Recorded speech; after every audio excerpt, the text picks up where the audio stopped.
বৌমা, তুমি এরকম জিন্স টপ পরেছো কেন? শোনো, আমাদের এখানে জিন্স পরা, ওড়না না নিয়ে ঘোরা, এগুলো কিন্তু একদম কেউ পছন্দ করে না। আমি আর তোমার শ্বশুর মশাইও পছন্দ করি না। কালকে থেকে ওড়না নেবে আর চুড়িদার পরবে। আচ্ছা। A few moments later. আমার মল্লিকা বনে।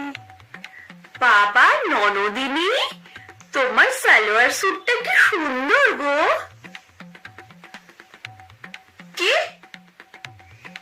এটা সালোয়ার স্যুট? ও sorry sorry sorry sorry sorry, তোমার শাড়িটা না দারুণ দেখতে, জাস্ট ফাটাফাটি। শাড়ি? মা ওইসব কি বলছে? মাথাটা কি খারাপ হয়ে গেছে নাকি গো? ও, এটা শাড়ি বা সালোয়ার স্যুট নয়।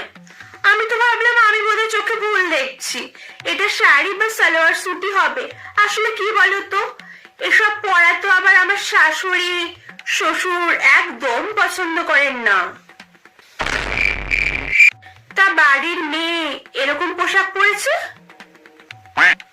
ও, আমি তো ভুলেই গেছিলাম, মেয়ে আর বাড়ির বউয়ের কেসটা আলাদা না।